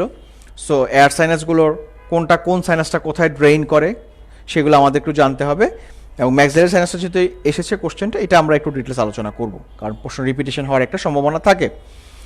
ন্যাজাল কনকাভ বা ন্যাজাল মিয়েটাস, এই অংশগুলো আমরা আলোচনা করব অবশ্যই। এবং হেডনেক থেকে সবশেষে আমি যেটা গুরুত্ব দিয়ে আলোচনা করতেছি সেটা হচ্ছে এয়ার থেকে আসলে এয়ারের anatomy, that means external ear, middle ear এবং ইনার এয়ার, কোন এয়ারে কী কী স্ট্রাকচার থাকে সেগুলো আমাদেরকে জানতে হবে। এবং এয়ার থেকে একটা কোশ্চেন আমাদের অনেকেই কনফিউজড করে, যেমন the hair cells of the semicircular canal কীভাবে স্টিমুলেটেড হয়। এটা সম্বন্ধে আমি দুটো কথা বলি, যে আমাদের এই কোশ্চেনটা আসে অনেকেরই বুঝতে একটু সমস্যা হচ্ছে, যে আমাদের ইয়ারের কাজ কিন্তু আসলে দুটা, একটা হচ্ছে আমাদের হিয়ারিং আর একটা হচ্ছে ইকুইলিব্রিয়াম। সো ইকুইলিব্রিয়ামের ব্যাপারটা এখানে আসলে আলোচনা করছে, যে সেমিসার্কুলার ক্যানেলগুলো কীভাবে আমাদের ইকুইলিব্রিয়াম মেনটেইন করে। ইকুইলিব্রিয়ামের মেনটেনের ব্যাপারটা আমি শুধু একটা শব্দই বলতে চাই, আমাদের হেয়ার সেলগুলো স্টিমুলেটেড হয় যখনই আমাদের ভেলোসিটি বা গতিবেগের পরিবর্তন হয়, তখনই সেটা শুধুমাত্র বুঝতে পারে। কোনো যদি কনস্ট্যান্ট ভ্যালোসিটি দেবে, কনস্ট্যান্ট বেগে কোনো কিছু থাকে, তখন কিন্তু আমরা বুঝতে পারি না। এক্সাম্পল, যখন আমরা একটা লিফটে চড়ি তখন কিন্তু আমরা লিফটে চড়ার মাঝামাঝি সময় কিছুটাই বুঝতে পারি না, কিন্তু লিফটে যখন চলা শুরু করে, দ্যাট মিন্স স্থির অবস্থা থেকে গতিশীল হচ্ছে, বা চলতেছিল যখন থামতেছে, দ্যাট মিন্স বাংলায় বললে যে ত্বরণ হয় বা মন্দন হয়, দ্যাট মিন্স একটা কনস্ট্যান্ট ভ্যালোসিটি থেকে কমে যাচ্ছে বা বাড়তেছে। এই চেঞ্জটা কিন্তু আমরা শুধুমাত্র সেমি সার্কুলার ক্যানেল দিয়ে বুঝতে পারি। দ্যাট মিন্স অ্যাক্সিলারেশন এবং ডিসিলারেশন, এই জিনিসটা আমরা বুঝতে পারি। কখনোই যখন একটা একই ভ্যালোসিটিতে কোনো একটা জিনিস চলতে থাকে, সমবেগে কমন ফোর্সে যখন চলতে থাকে, সেই জিনিসটা কিন্তু আমরা সেমি সার্কুলার ক্যানেল বুঝতে পারে না। যদি আমার এই কথাটা মাথার মধ্যে থাকে, আমার এই জিনিসটা বুঝতে, এই কোশ্চেনটা বুঝতে আমার মনে হয় না খুব একটা আর কোনো বা সলভ করতে কোনো অসুবিধা হবে। So that is in brief about our head neck. আপনাদের ফেসবুকে দেখছি আপনারা অনেকেই লাইভে অনেক কিছু কোশ্চেন করছেন, আমি চেষ্টা করছি সেগুলো কাভার করার জন্য।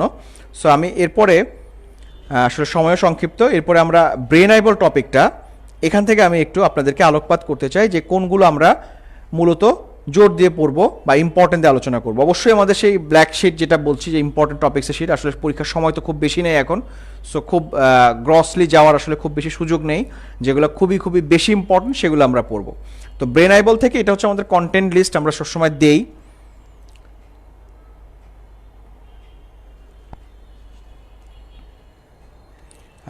ব্রেন আইবলের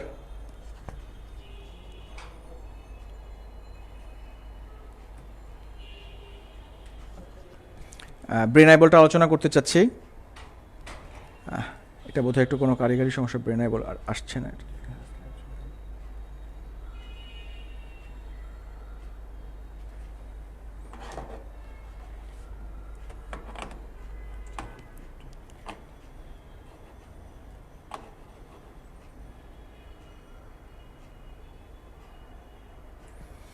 ব্রেন আইবল থেকে কী কী টপিক পড়তে হবে সেই টপিকগুলো আমরা একটু প্রথমে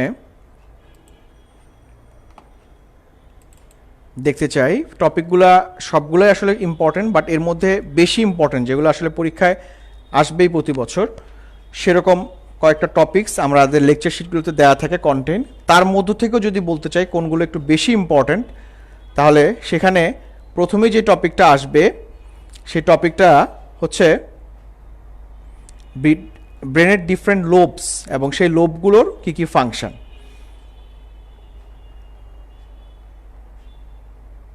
আপনারা সবাই জানেন যে different lobe of the brain আছে, যেমন আমাদের ফ্রন্টাল, প্যারাইটাল, টেম্পোরাল এবং অক্সিপিটাল, এই লোবগুলো থাকে। এই লোবগুলোর অ্যানাটমি পড়তে হবে। বাট বিফোর গোয়িং দ্যাট, আরেকটা টপিকস প্রতি বছরই কোশ্চেন থাকে, কোশ্চেন আউট করে দেওয়ার মতো, যে ব্রেনের blood supply of the brain. যে তিনটা সেরিব্রাল আর্টারি আমরা সবাই জানি, anterior cerebral artery, middle cerebral artery এবং পোস্টেরিয়র সেরিব্রাল আর্টারি, তিনটা আর্টারি দেয়। এবং এই আর্টারিগুলো ব্রেনে যখন ব্লাড সাপ্লাই দেয় তখন তারা একটা সার্কেল ফর্মেশন করে, যে সার্কেলটাকে আমরা বলি হচ্ছে সার্কেল অফ উইলিস, যেটা পরীক্ষায় খুবই খুবই important. So circle of Willis থেকে প্রতি বছরই কিন্তু প্রশ্ন থাকে যে সার্কেল অফ উইলিসটা কে ফর্মেশন করে, কারা কারা ফর্মেশন করে, এবং এই সার্কেল অফ উইলিসে কারা কারা কন্ট্রিবিউশন করে, এবং যে আর্টারিগুলো কন্ট্রিবিউশন করে তারা কার ব্রাঞ্চ। সো এটা সম্বন্ধে একটু আমি বলি যে আমাদের সার্কেল অফ উইলিসে মেনলি তিনটা আর্টারি থাকে, তাই তো? একটা হচ্ছে আমাদের সামনের দিক থেকে থাকে, একটা হচ্ছে অ্যান্টিরিয়র সেরিব্রাল আর্টারি, এবং অ্যান্টিরিয়র সেরিব্রাল আর্টারি আমাদের দুই পাশ থেকে দুইটা থাকে। আরেকটা আর্টারি যদি আমি বলি সেটা হচ্ছে মাঝখানে থাকে, যেটার নাম হচ্ছে মিডল সেরিব্রাল আর্টারি। আর পেছনে একটা থাকে, সেটা হচ্ছে আমাদের পোস্টেরিয়র সেরিব্রাল আর্টারি। পেছনে যে পোস্টেরিয়র সেরিব্রাল আর্টারিটা থাকে সেটা আবার কোত্থেকে আসে? আমাদের নেকে, পেছন দিক থেকে, ঘাড়ে পোস্টেরিয়র মধ্যে পেছন দিকে থাকবে। সো আমাদের নেক রিজনে, আমাদের নেকের যে ভার্টিব্রাগুলো আছে, সার্ভাইকাল ভার্টিব্রা, তার দুই পাশে দুইটা ভার্টিব্রাল আর্টারি থাকে। এই ভার্টিব্রাল আর্টারি দুটো আমরা জানি সবাই ইউনাইটের মাধ্যমে দুইটা ভার্টিব্রাল আর্টারি থেকে একটা আর্টারি ফর্মেশন হয়, যেটার নাম হচ্ছে ব্যাজিলার আর্টারি। এই ব্যাজিলার আর্টারিটা পরবর্তীকালে, এই ব্যাজিলার আর্টারিটা নেক দিয়ে উপরে উঠে ব্রেনের দিকে সাপ্লাই দেয়, এবং ব্রেনে যখন এটা সাপ্লাই দেয় তখন এটার নাম হচ্ছে পোস্টেরিয়র সেরিব্রাল আর্টারি। সংক্ষেপে আমরা লিখলাম PCA। তাহলে পেছন দিক থেকে পোস্টেরিয়র সেরিব্রাল আর্টারি, সামনের দিকে হচ্ছে অ্যান্টেরিয়র সেরিব্রাল আর্টারি, আর ইন্টারনাল ক্যারোটিড আর্টারিটা এখানে একটা ব্রাঞ্চ দেয়, মাঝখানে যেটা ব্রাঞ্চ দেয় সেটাকে আমরা নাম বলি হচ্ছে মিডল সেরিব্রাল আর্টারি। সো যদি জিনিসটাকে আমরা এখন একটু কনসাইজ করি, একসাথে নিয়ে আসি, তাহলে দেখতে পাচ্ছি আমরা আমাদের ইন্টারনাল ক্যারোটিড আর্টারি থেকে, ইন্টারনাল ক্যারোটিড আর্টারি যেটা আমাদের আছে সেখান থেকে দুইটা আর্টারি আসে, একটা হচ্ছে মিডল সেরিব্রাল আর্টারি আর একটা হচ্ছে অ্যান্টেরিয়র সেরিব্রাল আর্টারি। আর পেছন দিক থেকে ফ্রম দ্য ভার্টিব্রাল আর্টারি, সেখান থেকে ব্যাজিলার আর্টারি, এবং ব্যাজিলার আর্টারি থেকে পোস্টেরিয়র সেরিব্রাল আর্টারি হয়। এই জিনিসটাই কিন্তু এই ছবিতে দেখানোর চেষ্টা করছে, যদি বোঝানোর চেষ্টা করি। দুই পাশের দুইটা ভার্টিব্রাল আর্টারি থাকে আমাদের, দুই ভার্টিব্রার মাঝখানে, সেখান থেকে সেই আর্টারিটা ফর্মেশন করে ব্যাজিলার আর্টারি। সেই ব্যাজিলার আর্টারিটা আমাদের ফোরামেন ম্যাগনাম দিয়ে গিয়ে ব্রেনের পেছন দিকে অক্সিপিটাল লোবের কাছে এসে দুইটা আর্টারি ফর্মেশন করে, যেটার নাম হচ্ছে পোস্টেরিয়র সেরিব্রাল আর্টারি।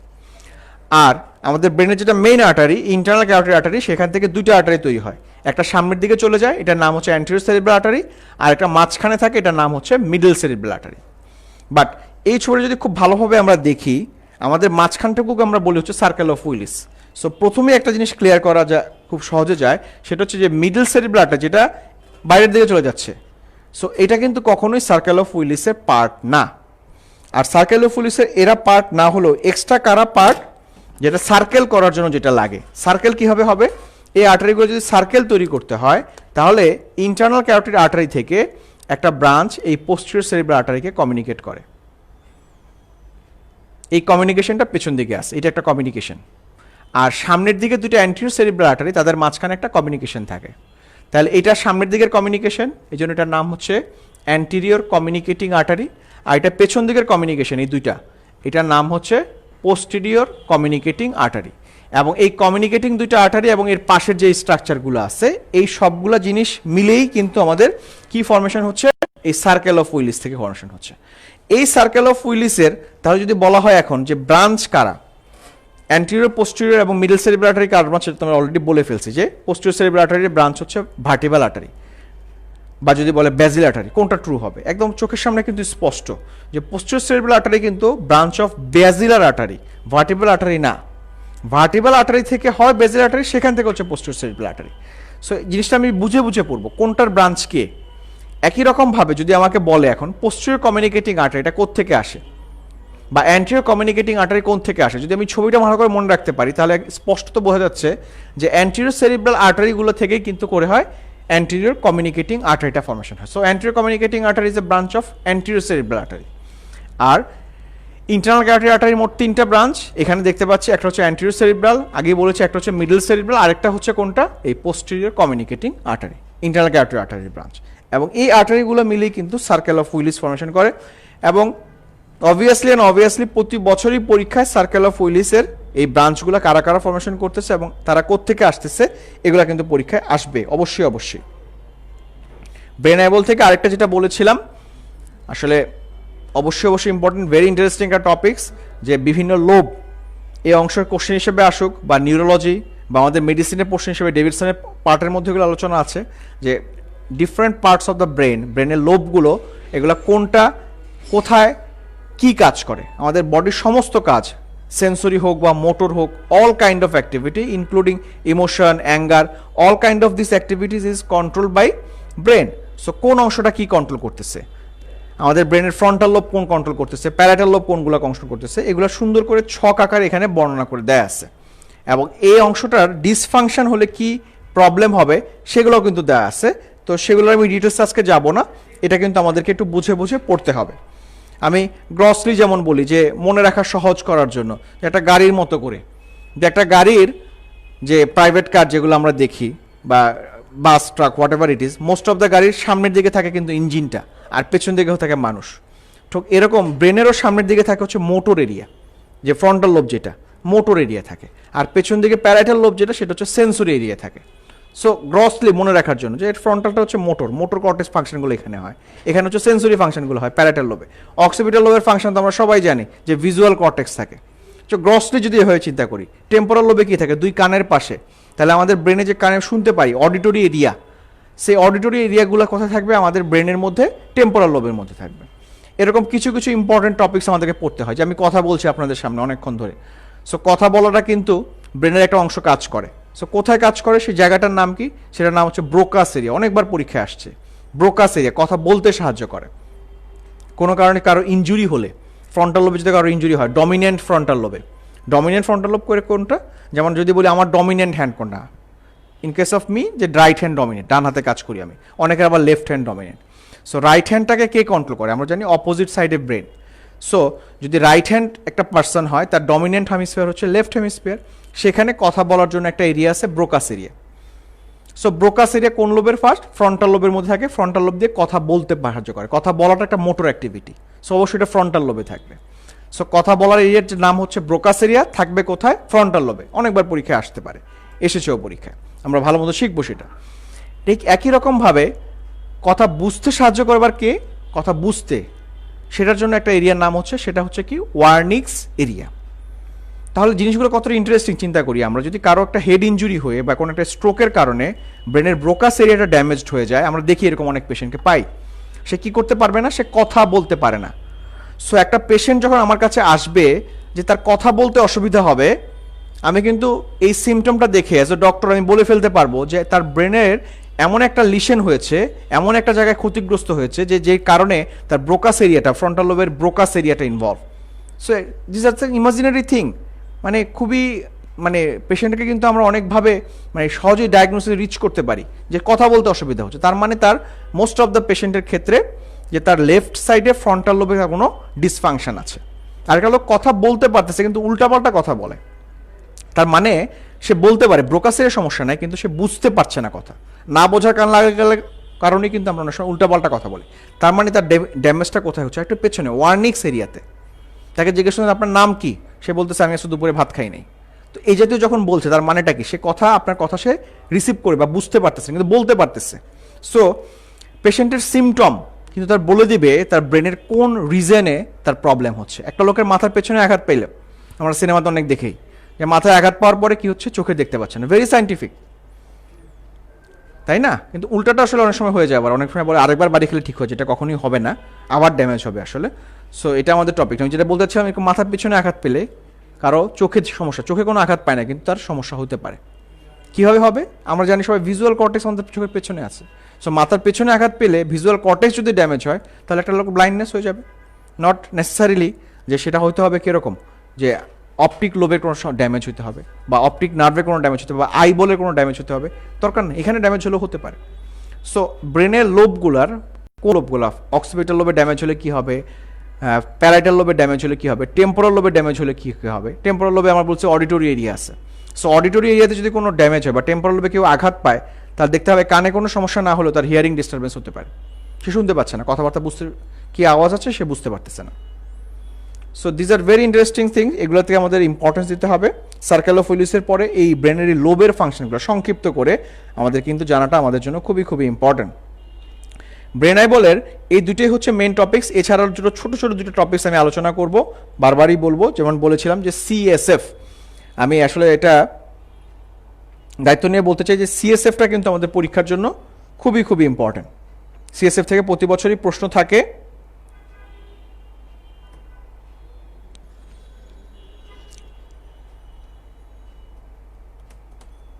সিএসএফটা আমাদেরকে জানতে হবে। ওকে, আমাদের স্লাইডটা একটু চেঞ্জ হতে সমস্যা হচ্ছে, আমি একটু আবার চলে আসতেছি। সিএসএফ আমি এখানে আসতেছি কিন্তু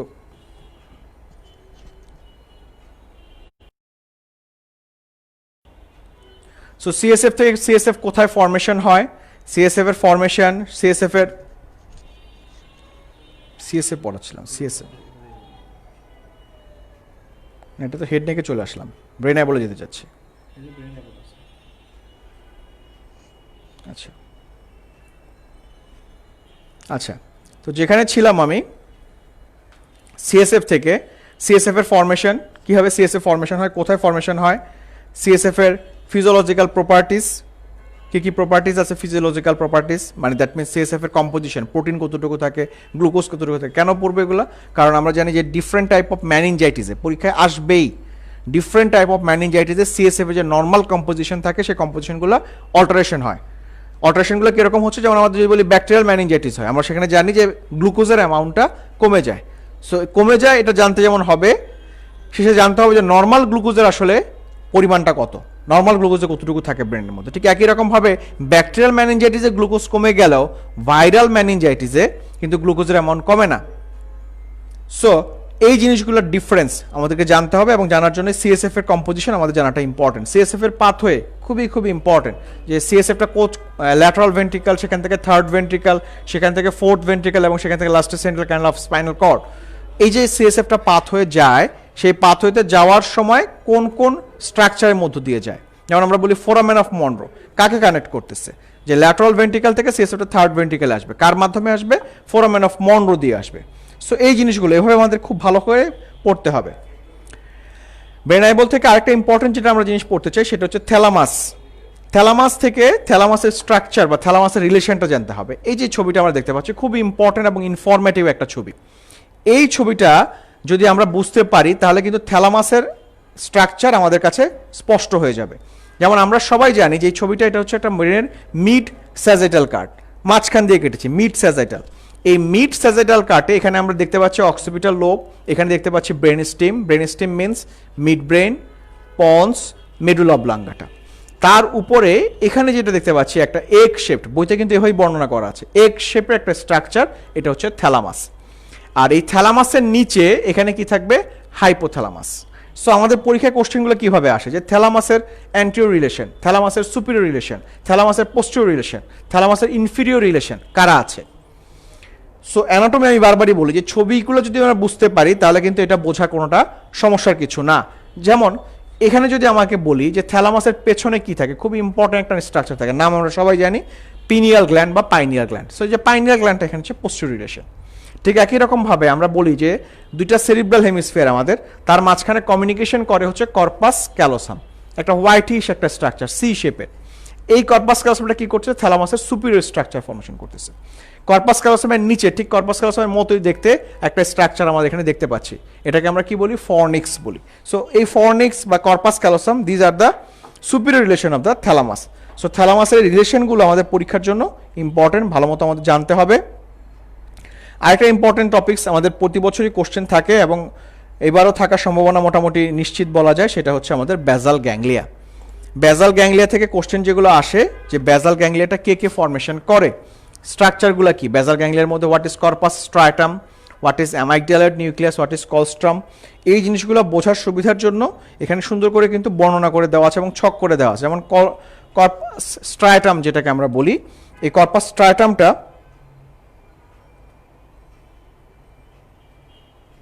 কর্পাস স্ট্রাটাম যেটা আছে, হ্যাঁ কর্পাস স্ট্রাটামের মধ্যে কি কি আছে, দুইটা পার্ট আছে, একটা হচ্ছে কডেট নিউক্লিয়াস, একটা হচ্ছে ল্যান্টিফর্ম নিউক্লিয়াস। এই যে আমরা বলি কডেট নিউক্লিয়াস একটা অংশ, আর এটাকে আমরা বলি হচ্ছে লেন্টিফর্ম নিউক্লিয়াস। এই লেন্টিফর্ম নিউক্লিয়াসের মধ্যে কিন্তু দেখা যায় দুইটা অংশ আছে, একটা হচ্ছে গ্লোবাস প্যালিডাস আর একটা হচ্ছে পুটামেন। সো এই জিনিসগুলা কোথায় থাকতেছে, এটার নাম বেজাল গ্যাংলিয়া কেন বলতেছি, যে আমাদের ব্রেনটা যেটা আছে আমাদের, এই ব্রেনটার উপরের দিকে না, এই বেজের দিকে যদি আমরা কাটি, অ্যাক্সিয়াল সেকশন করি, এই বেজের দিকে কাটছি। সো বেজের দিকে কাটলে বেজের ভিতরে এই হোয়াইট ম্যাটার যেগুলো আছে, ব্রেনের দিকে আমরা সবাই জানি যে ব্রেনের বাইরের দিকে থাকে হচ্ছে গ্রে ম্যাটার, ভিতরের দিকে থাকে হোয়াইট ম্যাটার, কিন্তু বেজাল রিজনে বেজ অফ দ্য ব্রেনে হোয়াইট ম্যাটারগুলোর মাঝখানে যে গ্রে ম্যাটারগুলো থাকে, এই গ্রে ম্যাটারগুলোকে একসাথে আমরা নাম দিচ্ছি হচ্ছে বেজাল গ্যাংলিয়া। তো কি কি গ্রে ম্যাটার আছে সেই নামগুলো, যেমন কর্পাস ক্যালোসাম, কর্পাস স্ট্রাটাম আছে যেটার মধ্যে দুইটা পার্ট, কডেট নিউক্লিয়াস এবং লেন্টিফর্ম নিউক্লিয়াস, এই গ্রে ম্যাটারগুলো। ওকে, সো এরকম আর কি কি আছে, অ্যামাইগডালার নিউক্লিয়াস আছে, ক্লাস্ট্রাম আছে। এই বেজাল গ্যাংলিয়ার কম্পোজিশন কারা কারা আছে, এই বেজাল গ্যাংলিয়াটা যদি ভালো মতো বুঝি, এখানে কিন্তু আরেকটা জিনিস একসাথে পড়া হয়ে যায়। সেটা কি, সেটা হচ্ছে ইন্টারনাল ক্যাপসুল। কীরকম ব্যাপারটা, যদি আমি দেখি এই বেজাল গ্যাংলিয়ার এগুলো হচ্ছে গ্রে ম্যাটার, বাট এগুলো সবগুলো কিন্তু গ্রে ম্যাটার না, এগুলো কি হোয়াইট ম্যাটার। সো বেজাল গ্যাংলিয়াতে এটাকে আমরা বলি হচ্ছে লেন্টিফর্ম নিউক্লিয়াস। লেন্টিফর্ম নিউক্লিয়াস, তার বাইরে সুদার মতো হচ্ছে ক্লস্ট্রাম। এই লেন্টিফর্ম নিউক্লিয়াস আর এখানে আমরা যে দেখতে পাচ্ছি থ্যালামাস, এর মাঝখানে দেখতে পাই একটা হোয়াইট ম্যাটার একটা ব্যান্ড দেখতে পাচ্ছি। এই হোয়াইট ম্যাটারের এই ব্যান্ডটা কি করতেছে, আমাদের এই লেন্টিফর্ম নিউক্লিয়াসটাকে ক্যাপসুলের মতো কাভার করে রাখতেছে। সো যদি বলি লেন্টিফর্ম নিউক্লিয়াসটা, এটার এদিকে একটা কাভারিং ভিতরের দিকে, আর এদিকে একটা বাইরের কাভারিং।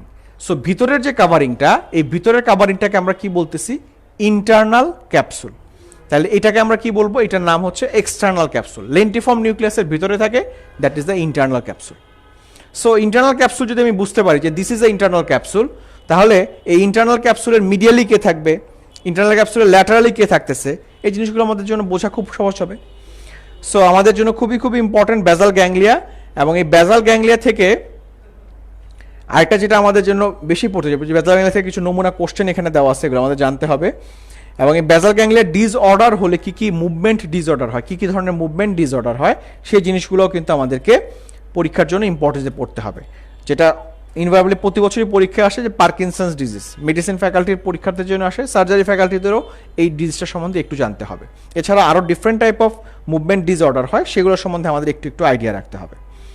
আমরা ইন্টারনাল ক্যাপসুল অলরেডি বলেছি, ইন্টারনাল ক্যাপসুলের ব্লাড সাপ্লাই একবার পরীক্ষা এসেছিল।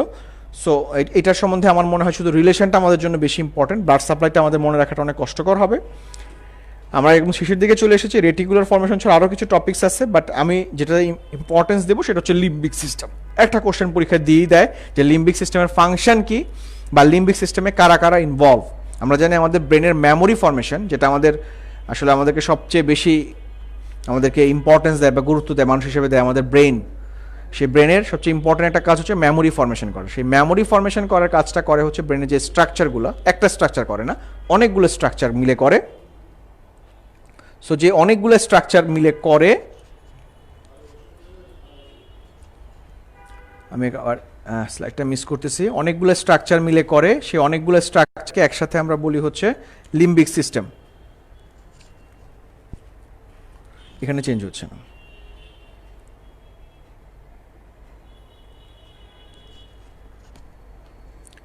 সো লিম্বিক সিস্টেমের কম্পোনেন্টগুলো কোন কোনগুলো, সেই নামগুলো আমাদেরকে জানতে হবে। লিম্বিক সিস্টেম যদি ডিস্টারবেন্স হয়, স্লাইডটা এখানে আটকে আছে,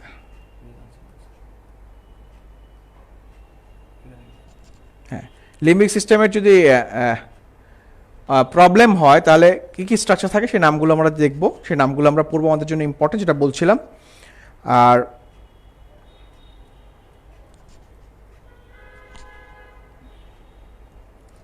আর কি এখান থেকে আমাদের লিম্বিক সিস্টেমের যে কোশ্চেনগুলো পরীক্ষায় আসে, সেই কোশ্চেনের একটা নমুনা কোশ্চেন দেখতে পাচ্ছি। ওকে, সেইগুলো আমরা দেখব। আর এছাড়াও সেরিবেলাম থেকে আমাদের শেষ টপিক, সেরিবেলাম থেকে আসলে সেরিবেলামের আমি যদি শর্ট টাইম প্রিপারেশনের জন্য বলতে চাই, তাহলে সেরিবেলাম থেকে মূলত আমরা যেটা পড়বো সেটা হচ্ছে সেরিবেলামের কি কি ফাংশনস আছে। সেরিবেলামটা আমরা জানি মেইনলি আমাদের ইকুইলিব্রিয়াম মেনটেন করে, এবং সেরিবেলামটা আমাদের ইপসিল্যাটারাল সাইড, ব্রেনের মতো না। সেরিবেলামটা হচ্ছে আমাদের ব্রেনের যেই সাইডটা আমাদের থাকে সেই সাইডটাকে সে কন্ট্রোল করে, মানে সেই সাইডটাকে ফাংশনকে কন্ট্রোল করে, অপোজিট সাইডকে কন্ট্রোল করে না। সো ইপসিল্যাটারাল সাইডকে ব্রেনের কন্ট্রোল করে এবং মেইনলি ইকুইলিব্রিয়াম মেনটেন করে। সো এটা থেকে পরীক্ষা যেটা মোস্টলি আসে সেটা হচ্ছে এই সেরিবেলামের ডিসফাংশন হলে কি কি অসুবিধা হয়।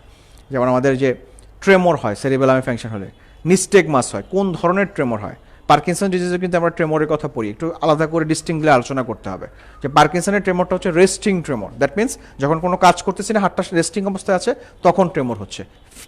পিল রোলিং মুভমেন্ট হচ্ছে, হাতের মধ্যে পতির দানা, তসবির দানা থাকলে যেরকম মুভমেন্ট হয় সেরকম একটা পিল রোলিং মুভমেন্ট রেস্টিং অবস্থায় হচ্ছে, বাট কাজ করার সময় কোনো মুভমেন্ট নাই, কাজ করতে যখন তখন স্বাভাবিক। আর সেরিবেলামে কোনো সমস্যা হলে তাকে যেন কাজ করতে, আপনি নাকটা ধরেন, কাজ করতে গেলে তার হাতের মধ্যে ট্রেমর হবে, দ্যাট মিনস ইনটেনশন ট্রেমর হয়। সো এই ট্রেমরগুলো দিয়ে কিন্তু আমরা ডিজিজ ডায়াগনোস করতে পারি। সো এখানে এরকম ট্রেমর হয়, তারপরে হচ্ছে নিস্টেগমাস হয়, হিলশিন টেস্ট করতে গেলে হয়, ডিসডায়াডোকাইনেসিয়া হয়। So what are the cerebellar dysfunction sign, খুবই খুবই ইম্পর্টেন্ট। অ্যাটাক্সিয়া হয়, হাঁটতে গেলে পড়ে যায়। So these are the dysfunction of cerebellum, সেগুলো আমাদেরকে জানতে হবে। সো আশা করি আপনারা অ্যানাটমিতে আপনাদের ইন্টারেস্ট খুঁজে পাবেন, এবং আমি যে টপিকগুলো আজকে আলোচনা করলাম সংক্ষেপে, এই টপিকগুলোতে একটু জোর দিয়ে আপনাদের শেষ মুহূর্তের প্রিপারেশনটা নেবেন। এবং অবশ্যই অবশ্যই আপনাদের কিছুদিনের মধ্যেই যেটা বলছে আমাদের ইম্পর্টেন্ট ব্ল্যাক শিট, সেটা চলে আসবে।